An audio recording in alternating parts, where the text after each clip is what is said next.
জঙ্গলে টুনা ও টুনি বাস করত। বেশ কিছুদিন আগে টুনি তার বাসায় দুটো ডিম পেড়েছে। টুনা, দেখো কি সুন্দর দুটো ডিম দিয়েছি আমি। আমার যে অনেক খুশি লাগছে টুনা। আমারও তো অনেক ভালো লাগছে টুনি। আচ্ছা টুনি, দেখো তো এই দুটো ডিমের মধ্যে ওই ডিমটা কেমন জানি আলাদা মনে হচ্ছে। ওই ডিমটা হঠাৎ অন্যরকম হলো কেন বলো তো টুনি? টুনা, আমার মনে হয় এই ডিমটি ফুটে যে ছানা বের হবে ওটা দেখতে অনেক সুন্দর হবে, বুঝেছো? টুনা ও টুনি তাদের ডিম নিয়ে সারাদিন অনেক কল্পনা করতে থাকতো। তারা ভাবতো কবে এই ডিমগুলো থেকে ছানা বের হবে। এই চিন্তায় তাদের দিন কাটতে লাগলো। একদিন সকালে ওই ডিম ফুটে টুনির বাসায় দুটো নতুন সদস্যের জন্ম হলো। একটি ছানা দেখতে স্বাভাবিক হলেও কিন্তু আরেকটি ছানা যে কালো কুৎসিত ছিল। ওই ছানাটিকে দেখে টুনা বলতে লাগলো, আরে টুনি, তুমি না বলেছিলে ওই ডিমটি ফুটে যে ছানাটি বের হবে ওটা দেখতে অনেক সুন্দর হবে, কিন্তু এটা তো কালো কুৎসিত ছানা হয়েছে। তুমি জানো আমার কত স্বপ্ন ছিল এই ডিমগুলো নিয়ে। আমি যে কিছুই বুঝতে পারছি না টুনা, আমাদের একটি ছানা দেখতে এরকম কেন হলো? যদি সবাই জেনে যায় আমার একটি ছানা দেখতে এরকম কুৎসিত হয়েছে, তাহলে তো আমি কারোর কাছে মুখ দেখাতে পারবো না টুনা। বাবা বাবা, আমার না খুব খিদে পেয়েছে, আমাকে কিছু খেতে দাও।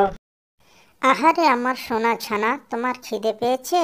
তুমি আমার সঙ্গে চলো, আমি এক্ষুনি তোমায় খাবার খাইয়ে দিচ্ছি। মা মা আমারও অনেক খিদে পেয়েছে, আমাকে কিছু খাবার খেতে দাও না। না না টুনি, তুমি এই কালো ছানাটিকে কিচ্ছু খেতে দিবে না। আমি এক্ষুনি একে বাসা থেকে বের করে দিচ্ছি। বাবা বাবা, তুমি ঠিক বলেছ, একে একদম আমার সঙ্গে মানাচ্ছে না। দেখছো না কিরকম কালো কুৎসিত দেখতে? একে তোমরা এক্ষুনি বাসা থেকে বের করে দাও। বাবা মা ও ভাইয়ের মুখে এরকম কথা শুনে ওই ছোট্ট টুনি ছানাটি অনেক কষ্ট পায়।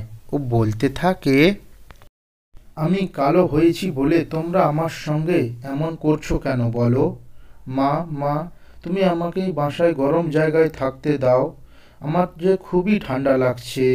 তোমরা আমাকে বাসা থেকে বের করে দিও না মা। টুনা টুনি ওই ছানাটির কোনো কথা না শুনে তাকে বাসা থেকে বের করে দেয়।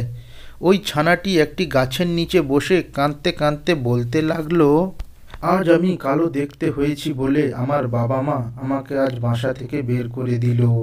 এই পৃথিবীতে আপন বলতে কেউ নেই আমার। না, আমি আর এই জীবন রাখবো না, আমি এক্ষুনি আত্মহত্যা করব। আমি যে আর খিদের জ্বালা সহ্য করতে পারছি না।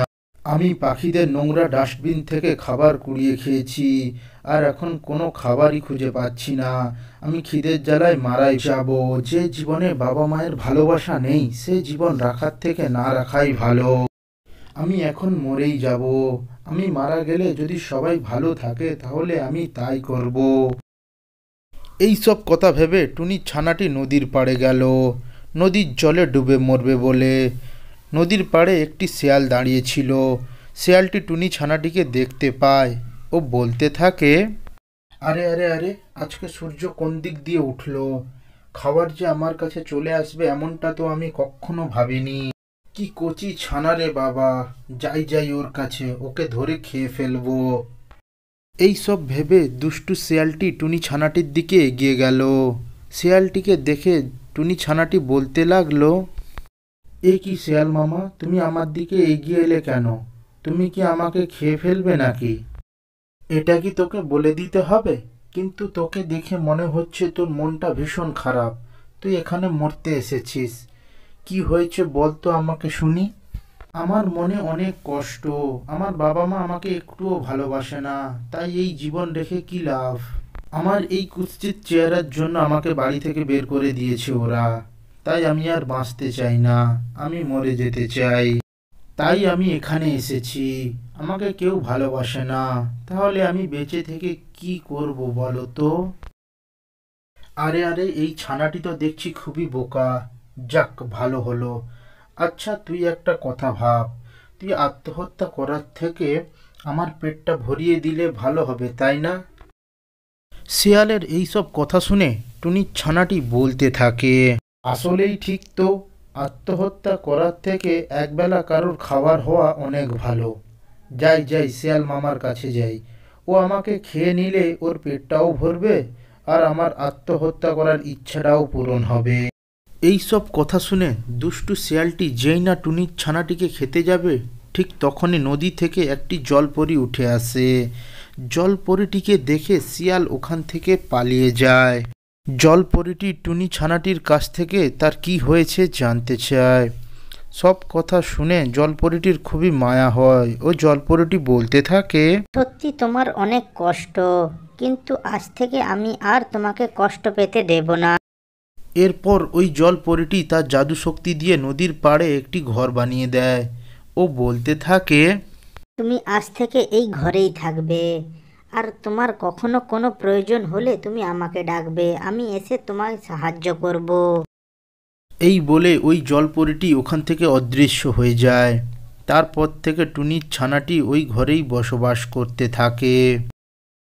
ভিডিওটি যদি ভালো লেগে থাকে তাহলে একটা লাইক করে চ্যানেলটি সাবস্ক্রাইব করবেন। ধন্যবাদ।